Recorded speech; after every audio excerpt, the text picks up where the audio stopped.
औज़ुबिल्लाहिमिनश्शैतानिर्रजीम बिस्मिल्लाहिर्रहमानिर्रहीम। पनाह मांगता हूँ मैं अल्लाह की शैतान मरदूद से। अल्लाह के नाम से शुरू जो बहुत मेहरबान निहायत रहम वाला है।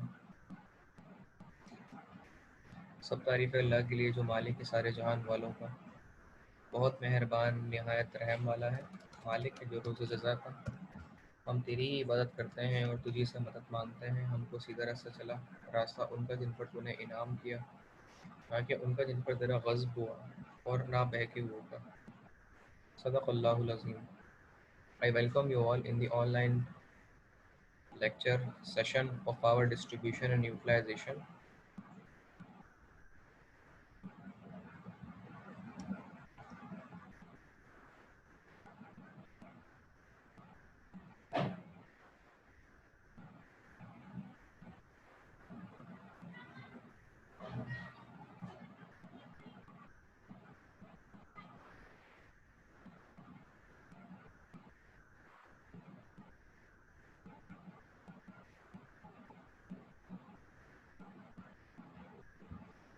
अच्छा जी, हम सेशन को स्टार्ट करते हैं। लास्ट हम डिस्कशन कर रहे थे इस ड्राइंग रूम पे। अच्छा, मैं अगर आपसे ये कहूँ कि एक लाइटिंग स्कीम डिज़ाइन करें इस ड्राइंग रूम के अंदर, इसमें पहले से लाइट लगी हुई है। मैं आपसे कहता हूँ कि इसे ना और थोड़ा रोशन अगर करना हो तो इसमें ऐसी क्या चीज़ है जो मैं लाइटनिंग कहाँ कहाँ मज़ीद इसमें लगाऊं कि इस ड्राइंग रूम में लाइटनिंग बढ़ जाए।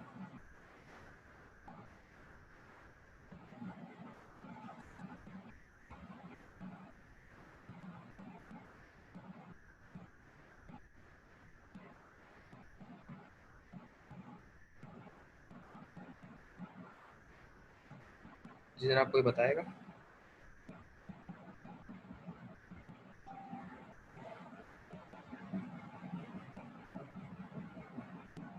सर ग्लोव लगाते हैं बीच में। ग्लोब ग्लोब ग्लोब क्या होता है भाई?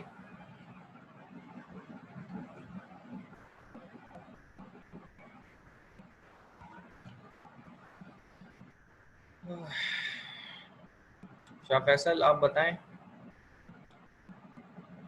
कि हम अगर यहाँ लाइटनिंग स्कीम बढ़ाना चाहते हैं, मुझे और लाइटनिंग चाहिए यहाँ पे ना। कस्टमर ने आपसे कहा है कि भाई आप being interior decorator, being lighting engineer, आप यहाँ पे लाइटनिंग स्कीम को लगाएं कि यहाँ पे रोशनी और बढ़ जाए। यहाँ तो सर रूम के सेंटर में सर लाइटिंग जो है वो नहीं अवेलेबल, तो सर वहाँ लगाएंगे तो वैसे ही बढ़ जाएगी। कितनी लाइटिंग लगाएंगे? एक लाइटिंग से काम हो जाएगा या सिमेट्री में लगेंगी या कितनी लगेंगी? सर एक बड़ी लग जाए तो सर रूम की वो वैसे ही लाइट बढ़ जाएगी। अच्छा, सही। इसमें एक मेरी तरफ से तो सोल्यूशन ये है कि लाइटनिंग एक नहीं लगेगी। आप इंटीरियर डेकोरेटर के तौर पे सोचें ना, देखें ये जगह ना बड़ी है। आप अगर एक एलईडी लगाते हैं तो उससे यहाँ की जो शो होगी ना वो ख़राब हो जाएगी। आप यही वाले लैंप लगाएं, लेकिन 4 लगा लें। 4 समझ रहे हैं? एक लगा लें यहाँ के कोने पे, कोने यानी सेंट्रलाइज लेवल पे यहाँ, एक लगा लें यहाँ सर पे। स्क्वायर में मतलब क्या लगा लें सर? स्क्वायर में नहीं, स्टार में। स्टार में लगाएं। अच्छा star. Some kind of thing, यहाँ यहाँ सेंटर में, यहाँ और यहाँ, इस तरीके से एक स्टार बनेगा जिसके सेंटर के अंदर भी एक लाइट लगेगी। तो वो एक डेकोरेटिव लेवल के ऊपर चीज़ नज़र आएगी और उससे ये कमरा भी रोशन हो जाएगा। तो आपको सोचना है एक इंटीरियर डेकोरेटर के तौर पे ना, जिसमें आप यहाँ पे सोल्यूशन प्रोवाइड कर रहे हैं। क्लियर? आगे चलते हैं।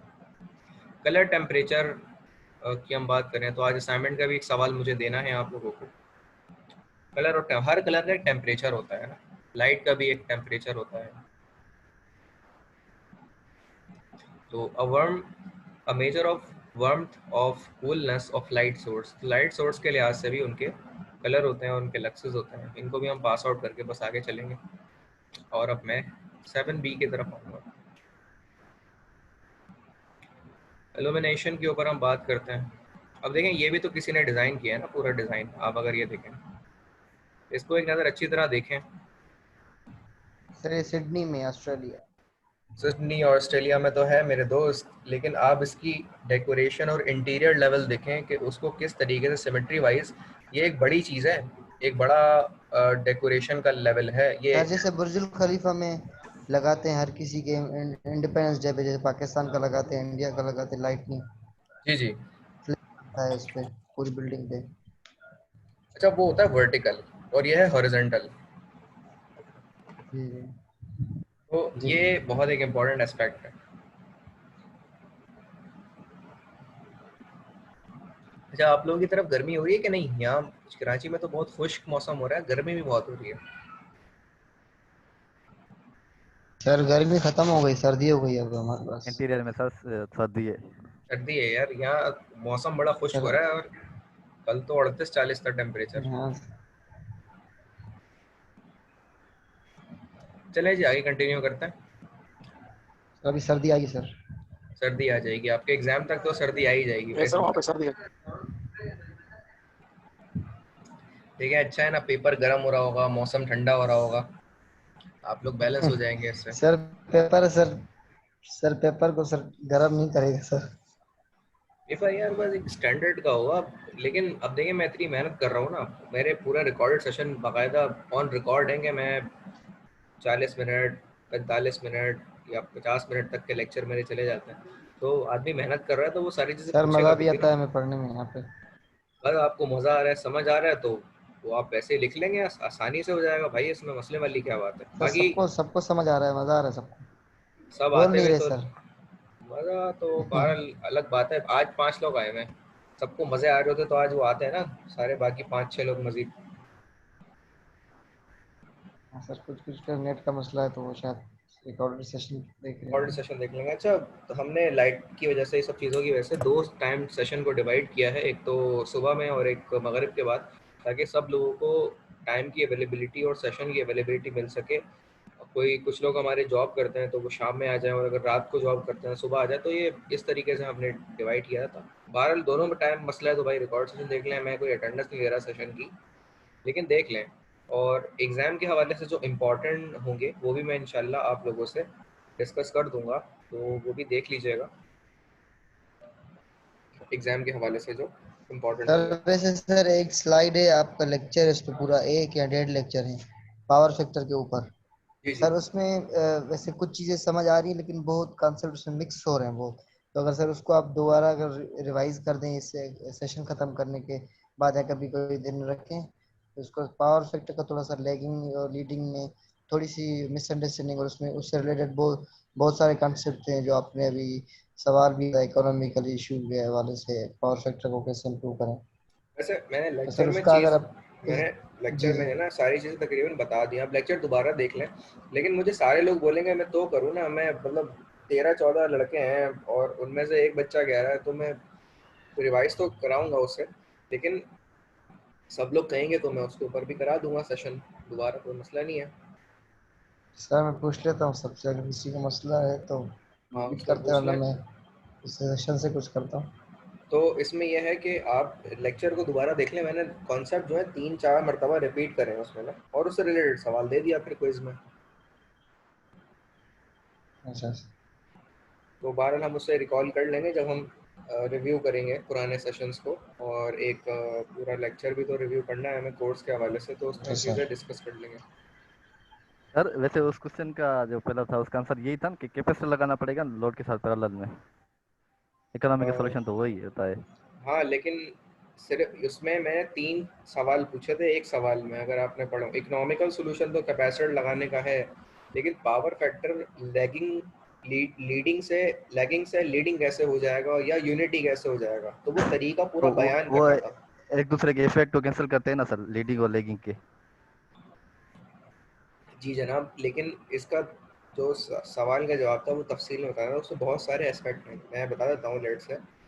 इकोनॉमिकल एस्पेक्ट में कैपेसिटर्स तो कनेक्ट करते हैं, but the main thing is that we have to connect the capacitor in parallel with load, particularly with the KVR of losses by which the inductive load reduce your power factor. And the main aspect is that the lagging current which is produced by your inductive load overcome by the connecting of the capacitors that is connected with the parallel to the load, and capacitors are produce leading current and load produce lagging current. When lagging current and leading current are combined with each other, your power factor would be balanced, improve, and uh, going towards the unity. तो ये इसका पूरा जवाब हो सकता है, जिसको आपने एक पावर ट्रायंगल से भी समझा सकते हैं। इसके करीब करीब तो हमने भी लिखा है। ठीक है, और कोई सवाल किसी का है तो पूछ लें, वरना हम लेक्चर में चलते हैं, आगे कंटिन्यू करते हैं। तो फिर और कोई सवाल नहीं है किसी का। लास्ट लेक्चर रिवीजन के लिहाज से अगर हम देखें उसमें, तो सनलाइट है, ऑब्जेक्ट से वो स्ट्राइक करती है और उससे इल्यूमिनेंस प्रोड्यूस होती है, ल्यूमिनस इंटेंसिटी है, और इल्यूमिनेंस ऑब्जेक्ट से स्ट्राइक करके बनती है, फिर वो कैंडेला और वो सारी चीज़ें उसके अंदर आती हैं। आज असाइनमेंट का मुझे एक और क्वेश्चन देना है, जो मेरे ख्याल में 8वां सवाल होगा ना।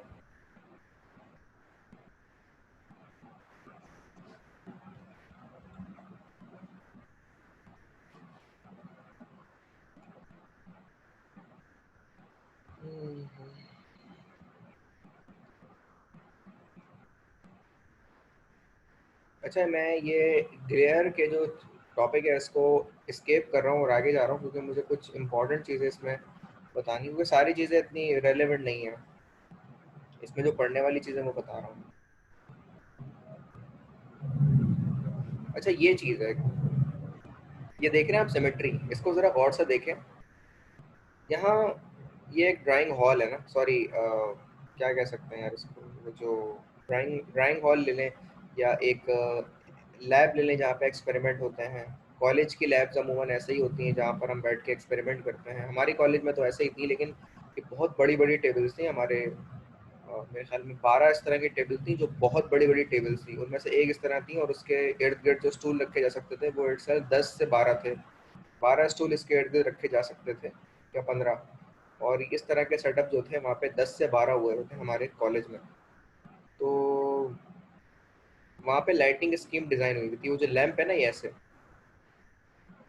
यहाँ से रोशनी आती थी, और वो पूरा हॉल जो है वो रोशन होता था जब सारे बच्चे आए हुए होते थे, भरी होती थी चीज़ें, और जर्नल में काम कर रहे होते थे, तो सारी चीज़ें फुलफिल हुआ करती थी। तो लाइटिंग स्कीम इस तरह से रखी जाती है। या एक डाइनिंग हॉल ले लें, डाइनिंग हॉल समझते हैं, जैसे हॉस्टल का हॉल होता है ना एक, वहाँ पे सब बैठ के खाना खाते हैं, और बहुत ज़्यादा क्वांटिटी में लोग आते हैं और खाते सर हैं। हमारा मोहित हॉल भी तो है सर। मोहित हॉल ले लें, बिल्कुल जनाब, वो भी इसकी एक एग्जांपल है। वहाँ पे लाइटिंग के सिमेट्री देखें, जब सारी लाइटें रोशन होती हैं तो वो पूरा हॉल जो है रोशन हो जाता है। तो ये भी बिल्कुल ऐसी सिमेट्री मेंटेन करनी है। तो आपको यहाँ पे ऐसी चीज़ देखनी है कि एक रूम आपको दिया हुआ है, ऑफिस का है, रेजिडेंशियल है, कमर्शियल लेवल का एक कोई हॉल दिया हुआ है, उसमें आपको लाइटिंग डिज़ाइन करनी है, तो वो क्या हो।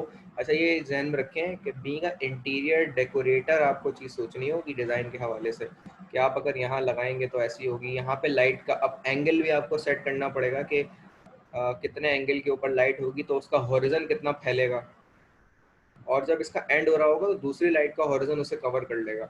तो फिर साथ ही साथ इसकी स्पेसिंग सिमेट्री भी मेंटेन करनी पड़ेगी, ये तो कनेक्टिंग है। लेकिन यहाँ देखें तो ये spacing light to light symmetry है, और ऐसा नहीं है कि एक टेबल पे एक लाइट हो, आपको सिमेट्री मेंटेन करनी है लाइटिंग के लिहाज से। तो इसे कहते हैं इंटीरियर डेकोरेटर लेवल पे चीज़ें सोचना, और आपको रिक्वायरमेंट पूरी करना। इसमें पैसे और चीज़ें कनेक्ट करने से ज़्यादा खूबसूरती और लाइट ऑफ लक्स की इंटेंसिटी कवरेज करने के ऊपर ध्यान होना चाहिए। समझ रहे हैं मेरी बात को। Local illumination and journal illumination. This system tries to reinforce the journal illumination scheme by placing lamps close to the work surfaces. These types of lamps often produce glare, and reflectors should be placed in such a way that they block the source of light from the direct sight of the worker. The use of localized illumination is recommended for those applications where visual demands are very critical, such as levels of illumination of 1000 lux or greater. Greatly visual capacity deteriorates, deteriorates with the age of worker, which makes the necessary to increase the level of journal illumination or to second it with localized illumination. अब ये देखें, ये भी एक scheme है कि ये local एलुमिनेशन से जर्नल एलुमिनेशन पे कि आपने यहाँ पे लाइटनिंग तो प्रोवाइड की ही की, लेकिन पर्टिकुलर टेबल के ऊपर भी सोर्स ऑफ लाइटिंग को प्रोवाइड कर दी। ये भी एक आइडिया हो सकता है। अच्छा, ये आपके ऊपर है कि आप लाइटिंग स्कीम क्या रखना चाहते हैं, लेकिन उससे याद रखें कि उस जगह की खूबसूरती ख़राब ना हो, उस जगह की सिमेट्री ख़राब ना हो। बीइंग अ डिज़ाइनर आपने सोचना है। ऑब्वियसली हम इस तरह नहीं सोचते, लेकिन जब आप इस तरह की चीज़ की बात करते हैं तो आपको वो सारी चीज़ें मद्देनज़र रखनी पड़ती है। अच्छा, एक बंदा है जो मतलब रोज़ाना सुबह उठता है, बस मुंह पे छींटे मारता है और यूनिवर्सिटी चला जाता है पढ़ने के लिए, मेरी तरह मतलब।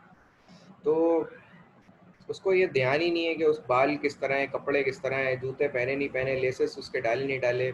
लेकिन एज एग्जाम्पल, जब मैं किसी दावत में जाता हूँ तो अच्छे जूते भी पहनूंगा, तैयार भी होऊंगा, मुंह भी साबुन से धो लूँगा लेट से, और अच्छे कपड़े भी पहन लूँगा, और मतलब जिस गाड़ी में जा रहा हूँ उसको साफ भी कर लूँगा। तो ये सारी चीज़ें जो हम ख्याल तो रखते हैं, इसका मतलब हमें पता तो है, लेकिन वक्त के लिहाज से हम चीज़ें करते हैं, तो इम्प्रेशन भी चीज़ की जाती है। तो इंटीरियर डेकोरेशन का यही मतलब होता है कि जब आप उसको देखते हैं तो आपके काम से, आपके टेक्निक और आपके काम से पता लगता है कि उसमें उसके हाथ में हुनर कितना है। तो ये उससे रिलेटेड चीज़ है, ठीक है ना जनाब? तो यहाँ तो कोई डिफ़िकल्टी है तो पूछ लीजिए, हम उसे डिस्कस करेंगे। इसी तरीके से इल्यूमिनेशन की जो रिक्वायरमेंट है, चीज़ें हैं, वो ये देख सकते हैं आप, ये फ्लैट ऑफ सिमेट्री इस तरह भी हो सकती हैं।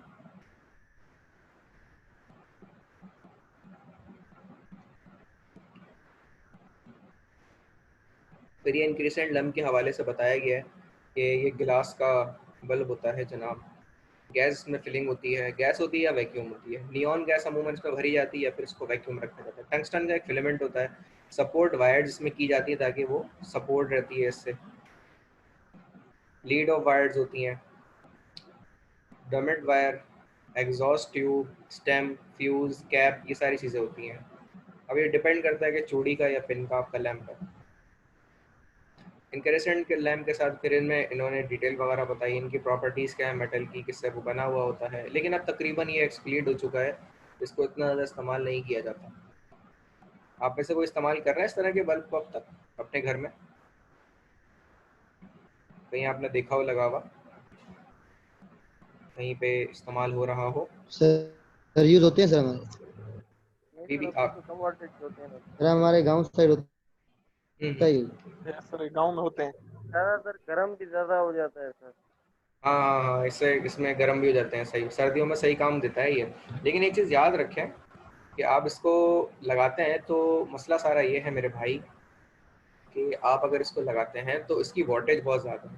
लगा लेते अगर आप, ये अमूमन कम से कम भी 60 वाट से शुरू होता है और 100 वाट 200 वाट तक आगे जाता है, 150 वाट।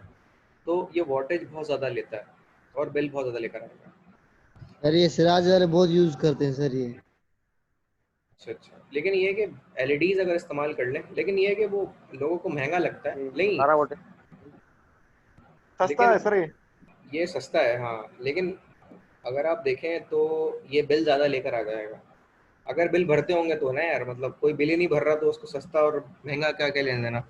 तो जो लोग बिल भरते हैं उनको इसका आइडिया या अवेयरनेस आप दे सकते हैं कि ये 100 वाट का बल्ब है और एलईडीज के मुकाबले में वोल्टेज कम लेती है। सर ये सिराज वाले शायद सर इसलिए लगा। आपकी तो आवाज़, सर्दियों में लगाते हैं। आवाज़ नहीं आ रही फराज आपकी।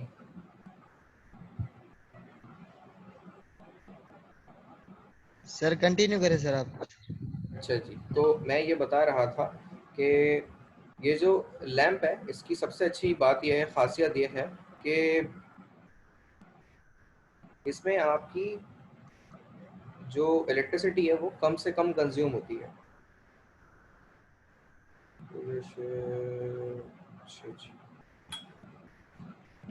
फर्दर मोर हम आगे चलते हैं, प्रॉपर्टीज के फिलामेंट वगैरह।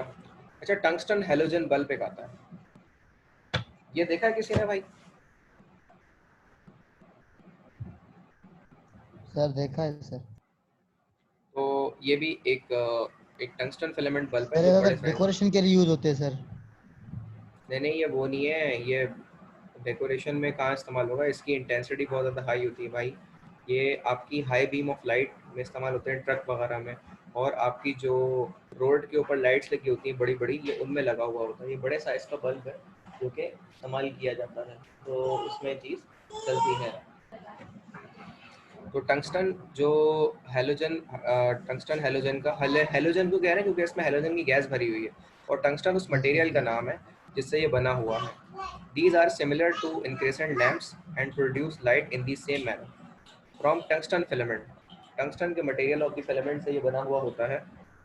However, the bulb contains small amount of halogen gas, bromine, iodine वगैरह इसमें भरी हुई होती है। हेलोजन गैस, अच्छा हेलोजन फैमिली के नाम से है, जिसमें क्लोरीन, ब्रोमीन, आयोडीन वो चीज़ें होती हैं, ये गैस की टाइप्स होती हैं।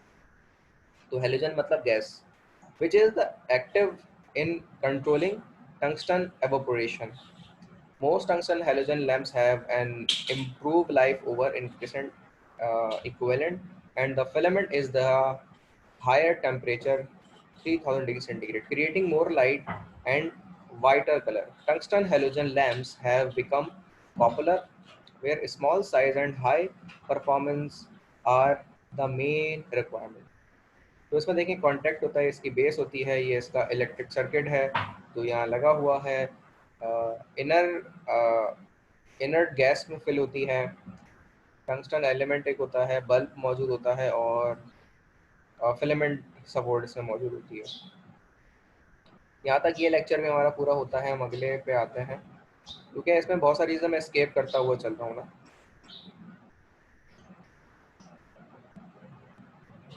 अरे इसकी हेलोजन की जो लाइटनिंग रेंज होती है वो थोड़ी ज्यादा होती है मेरे ख्याल से सर, अगर हेलोजन हम की लगाए तो। हेलोजन की गैस की बात नहीं है असल में, इसमें मीडियम इस्तेमाल किया जाता है कि आप कौन सा इस्तेमाल कर रहे हैं, वो उससे रिलेटेड या उस पर डिपेंड करता है ना।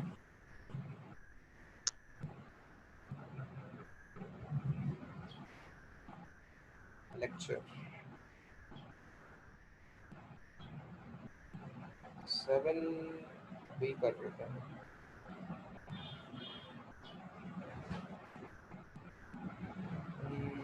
हाँ, टाइप्स ऑफ लैम्प्स। अच्छा, एक क्वेश्चन असाइनमेंट का नोट कर लें जो मैं आप लोगों को अब दे रहा हूँ। 8वां सवाल होगा असाइनमेंट का, असाइनमेंट 2 का 8 क्वेश्चन। तो जी नोट कर लें, असाइनमेंट 2 का 8th क्वेश्चन, 8 ही होगा ना ये हमारा, या 7 होगा?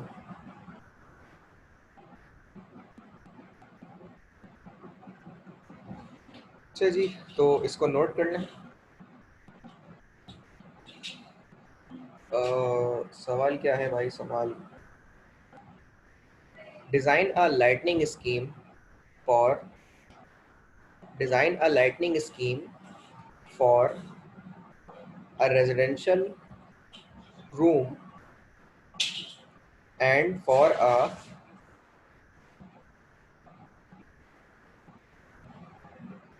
office room।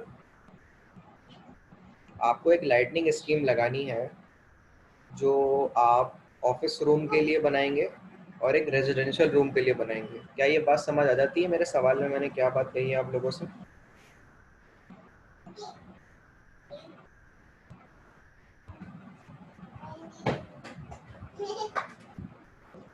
जी जनाब, क्लियर है? सर क्वेश्चन रिपीट करें सर। डिजाइन लाइटनिंग स्कीम और residential room and office room. Residential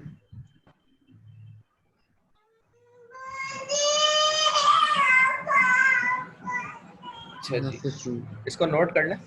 ठीक है सर।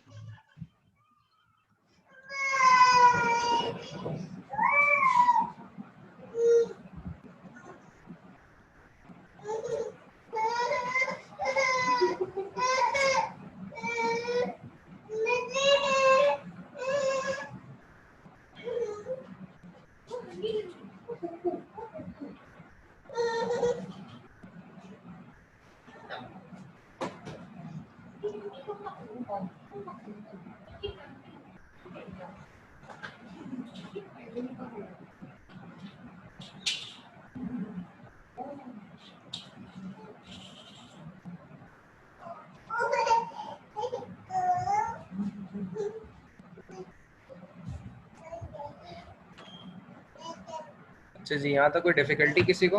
असाइनमेंट के मैंने दी, इसके बारे में गाइड कर देता हूँ। देखिए, आपने ना लाइटिंग स्कीम बनानी है। आपके पास एक रूम है जो 2D में बनाएंगे आप ना, 2D में मतलब पेपर पे बनाएंगे। तो रूम के लिहाज से अगर वो एक ऑफिस का रूम है, उसके दीवारों पे, छत पे कहाँ लाइट लगानी है, कैसे लगानी है। लाइट लगानी है तो ट्यूबलाइट लगानी है, लैंप लगाना है, लैंप हम पढ़ रहे हैं अभी, तो उसे कैसे आप लगाएंगे, डिज़ाइन कैसे करेंगे, उसमें कहाँ कहाँ लाइट लगेंगी, और फिर उनकी छोटी सी डिस्क्रिप्शन लिख देंगे क्वांटिटी में ना, कि इतने बल्ब लगाएं, लेफ्ट वॉल पे लगाएं, राइट वॉल पे लगाएं, या रूफ पे इतने लगाएं, 4 ऊपर लगाएं, वॉल पे 3 लगाएं, राइट वॉल पे 5 लगाएं, फ्रंट वॉल पे 3 लगाएं। तो वो लाइटिंग स्कीम आपको पहले तो उसको डिज़ाइन करनी है अपने तौर पे, और फिर उसको आपने क्वांटिटी वाइज लिख लेनी है। सिंपल, क्लियर है यहाँ तक बात? ये चीज़ आपने जी सर सही है। ऑफिस रूम के लिए करनी है और रेजिडेंशियल रूम के लिए करनी है।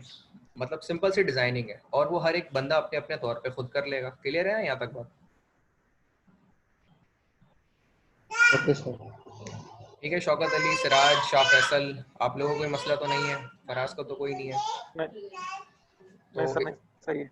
ठीक है ना, तो उसको डिज़ाइन करना है, तो वो आप डेकोरेटर के तौर पे ये चीज़ सोचेंगे और लगानी है लाइट्स। अब इसके लैंप्स के ऊपर हमारे, तो इस असाइनमेंट के क्वेश्चन को अच्छी तरह समझ लीजिएगा, ऐसे कर लीजिएगा, ये सिंपल है। और ये आपका 8th क्वेश्चन है, या मेरे ख्याल में 9th क्वेश्चन है असाइनमेंट 2 का। टाइप्स ऑफ लैंप्स पे आते थोड़ा हैं। कंफ्यूजन है सर, बता देंगे सर। वसीम से कंफर्म कर लेंगे हम, तो वसीम अभी है नहीं हमारे डिस्कशन में, तो लेकिन बहरहाल आप उसको 8th क्वेश्चन ही सपोज करें जो अभी तक मैंने दे दिए। टाइप्स ऑफ लैंप्स पे आते हैं। Clear and factors affecting clear lighting system, 3 schemes, types of electrical light incandescent वगैरह। जैसे ये लैंप होते हैं, ये आपने वो ज्वेलरी वाले की सोनार की दुकान में देखे होंगे, लगी हुई होती हैं लाइट्स, ये लोग अपने घरों में भी लगाते हैं कुछ फोर सीलिंग वगैरह में। ये एनर्जी सेवर हो गया, ट्यूबलाइट्स हो गई, एलईडी बल्ब्स हो गए, ये नियॉन बल्ब हो गया, और ये भी एक इंटेंसिटी ऑफ लाइट होती है, इसमें छोटा छोटा बल्ब लगता है। फ्लोरेसेंट लैम्प के बारे में आपको पता ही है। फ्लोरेसेंट लैम्प हमारा काम करता है अल्ट्रावायलेट रेस के ऊपर। फ्लोरेसेंट लैम्प हमारी ट्यूबलाइट को कहते हैं, डिस्चार्ज ट्यूब के सेंस में होती है। इसमें आपका एक इलेक्ट्रोड लगा होता है, एनोड और कैथोड, पिन्स लगी होती हैं, इससे वो कनेक्ट की जाती हैं दोनों तरफ। अब तो ट्यूबलाइट मेरे ख्याल में सबके घरों में इस्तेमाल नहीं होती, लेकिन कॉन्सेप्ट तो पता है ना आपको इसका। जी सर पढ़ा था ये। अच्छा, उसके अंदर मर्क्यूरी की वो होती है मौजूद ना, मर्क्यूरी के वेपर्स होते हैं ट्यूबलाइट्स के। इसलिए कहते थे जब ट्यूबलाइट्स घर में टूट जाए तो बहुत एहतियात से उसको फेंक देना चाहिए, क्योंकि उसके अंदर मर्करी के वेपर्स होते हैं जिसकी कोडिंग की जाती है, और उसको फौरन अच्छी जगह, महफूज जगह पे फेंका जाता है जो ट्यूबलाइट्स होती हैं। फॉस्फोर कोटिंग होती है। इस एक स्टार्टर स्विच होता है, वो जो उसमें स्टार्टर लगाया जाता है, आपको पता होगा, उसको घुमा घुमा के एडजस्ट किया जाता है। सबसे बड़ी मुसीबत उसमें यही होती थी। अच्छा, उसके साथ आर्गॉन गैस इसमें फिल होती थी, और मर्क्यूरी की कोटिंग होती थी इसमें। एसी सप्लाई अगर आप देखें तो उसमें ब्लास्ट को हम देते थे। ब्लास्ट हम कहते थे चौक को। चौक हम क्यों लगाते थे अपनी ट्यूबलाइट में?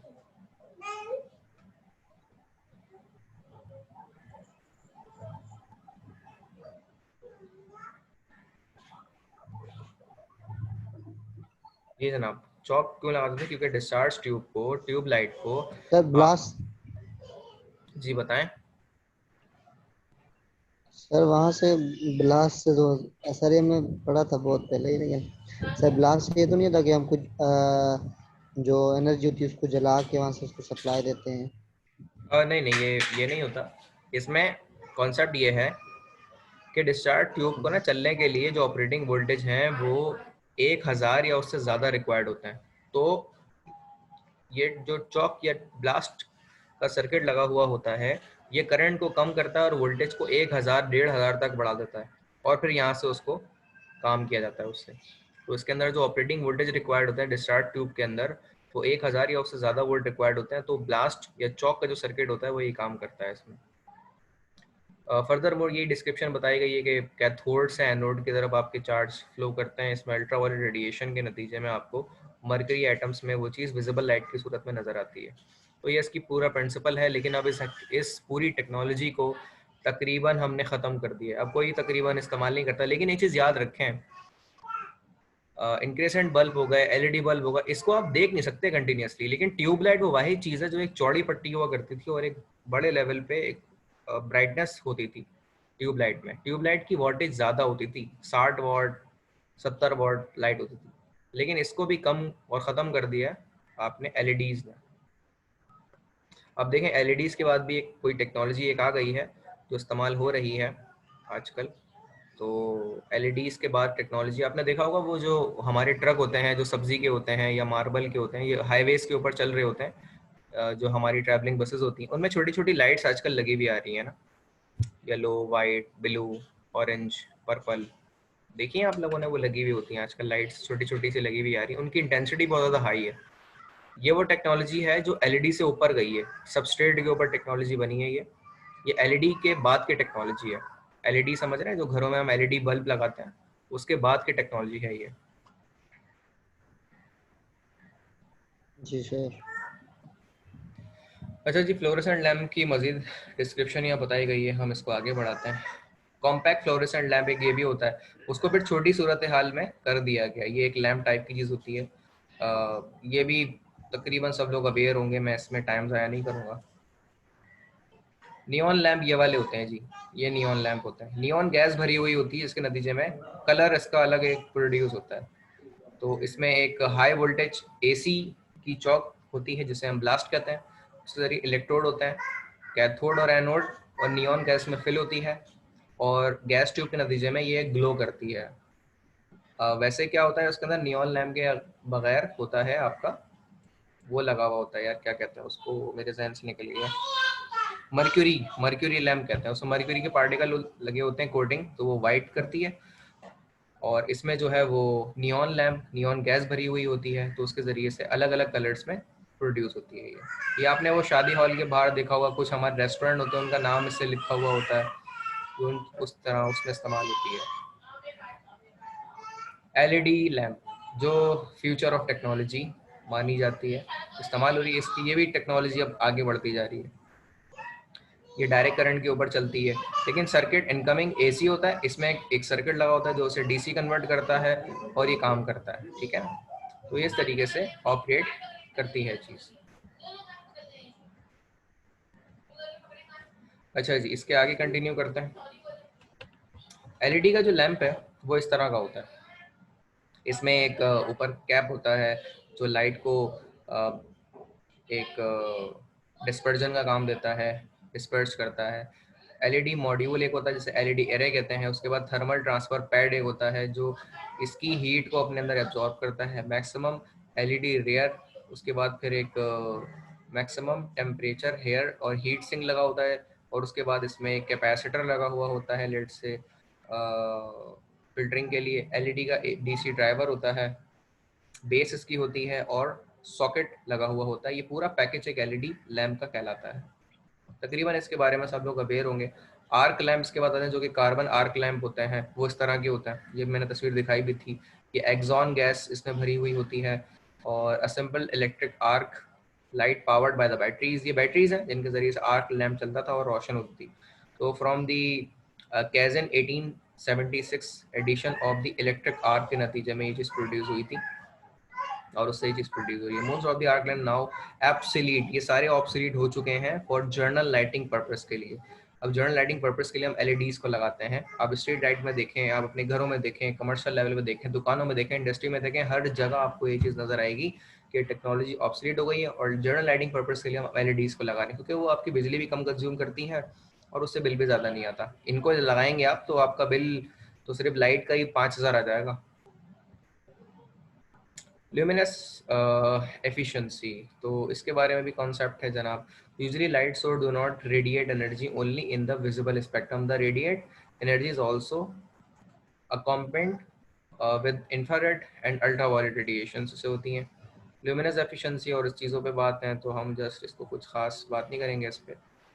ट्रेडिशनल इंक्रेसेंट लैम्प थे, उसके बाद आए जी हेलोजन इंक्रेसेंट लैम्प, ये फिर आगे चलते हुए कॉम्पैक्ट फ्लोरेसेंट लैम्प है और इसके बाद अब टेक्नोलॉजी एलईडी की आ गई। सब लोग इस एरा से मेरे ख्याल में अवेयर हैं, मुझे बताने की ज़रूरत नहीं है कि ये क्या है क्या नहीं है। अब तो बाइक्स के अंदर भी एलईडीज लगी हुई आ रही हैं हाई बीम की, वो इस्तेमाल हो रही हैं, कारों के अंदर भी इस्तेमाल कर रहे हैं।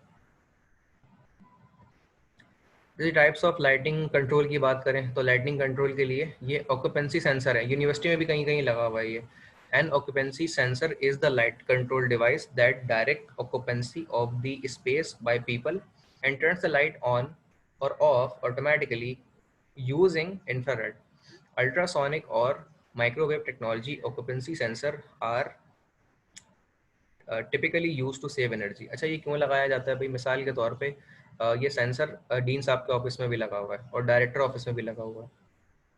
ऑक्यूपेंसी का मतलब अगर कोई ऑक्यूपाई है रूम में तो अवेलेबिलिटी की बुनियाद पर ये सेंसर काम करेगा और उसको देखेगा कि ये अगर अवेलेबल है तो लाइट को ऑन कर दे और लाइट को वहाँ पे अवेलेबल रखे। अगर कोई वहाँ रूम में अवेलेबल नहीं है तो विदाउट एनी ऑक्यूपेंसी तो फिर वहाँ पर लाइट की ज़्यादा ज़रूरत नहीं, तो लाइट्स को बंद कर दे। तो ये एक प्रोजेक्ट था जो बच्चों ने बनाया था ऑक्यूपेंसी सेंसर के हवाले से, और लाइट की बचत के लिए इसको इस्तेमाल किया जाता है। अच्छा जी, यहाँ तक कोई मज़ीद सवाल किसी के जहन में है तो वो पूछ लें, हम इसको कंटिन्यू करते हैं। बाई लेवल स्विच जो है, switching can be control using occupancy sensor और मैनुअली।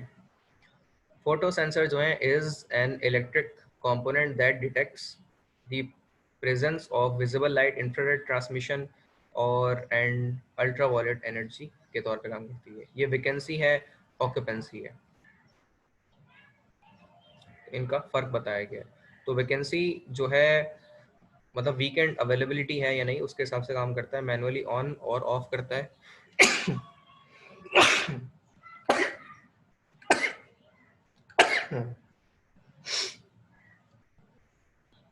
फर्दर इसको हम आगे बढ़ाते हैं। वैकेंसी मैनुअल ऑन ऑफ पे काम करता है, ऑक्यूपेंसी जो है ऑटो ऑन ऑफ पे काम करता है। मतलब कोई अवेलेबल होगा तो स्विच को ऑन करेगा, नहीं होगा तो ऑफ करेगा। तो इसको स्विच ऑन करके वैकेंसी स्विच के तौर पे ऑन पड़ेगा। ये बिल्कुल वही है कि जी आप घर में आएंगे तो स्विच ऑन करेंगे लाइट जलेगी, जा रहे होंगे तो ऑफ करेंगे लाइट जलेगी। तो ये मैनुअल है। ऑक्यूपेंसी स्विच ये काम करता है कि अगर आप आए, स्विच आपका लगा हुआ है ऑन पे लेकिन बल्ब ऑन नहीं होगा, लेकिन जब आप रूम में इंटर होंगे इसकी रेंज के मुताबिक तो खुद ब खुद ही बल्ब ऑन हो जाएगा, लाइटनिंग ऑन हो जाएगी, और आप चले जाएंगे तो ये बल्ब ऑफ हो जाएगा, लाइटनिंग ऑफ हो जाएगी। तो ऑक्यूपेंसी स्विच ये काम करता है। यहाँ तक क्लियर है ये बात सब लोगों को? फिर डिमर स्विच होता है, ये लाइट को कम और ज़्यादा करने के लिए इस्तेमाल होता है। ये हम सब जानते हैं, रोटेटरी डिमर के तौर पे काम करते हैं। वो पंखे की स्पीड कम ज़्यादा करना, लाइटनिंग को कम ज़्यादा करना, तो इसके तौर पे काम करता है ये। इनवर्स स्क्वायर लॉ, तो इनवर्स स्क्वायर लॉ से हम अपनी डिस्कशन शुरू करेंगे इंशाल्लाह आज मगरिब के बाद। तो आज के सेशन को यहाँ तक हम एंड करेंगे। कोई आप लोगों में सवाल है किसी का तो पूछ लीजिए, मैं रिकॉल कर दूंगा, बता दूंगा। कोई डिफ़िकल्टी नहीं है तो सेशन को हम यहाँ पे एंड करते हैं। कोई डिफ़िकल्टी किसी को हो, कोई सवाल पूछना हो तो पूछ लीजिए। असाइनमेंट के आज मैंने जो है वो 8 सवाल कर दिए हैं कि design a lighting scheme for an office room and for residential room. एक घर के कमरे के लिए आपने लाइटिंग स्कीम डिज़ाइन करनी है और एक ऑफिस के कमरे के लिए लाइटिंग स्कीम डिज़ाइन करनी है। वो जब डिज़ाइन कर लेंगे आप पूरे कमरे के लिहाज से, कमरे में टेबल भी होगी और लाइटिंग के लैंप लगे होंगे, कहाँ कहाँ होने चाहिए वो आपको बताने का ये ऑफिस है। और ऑफिस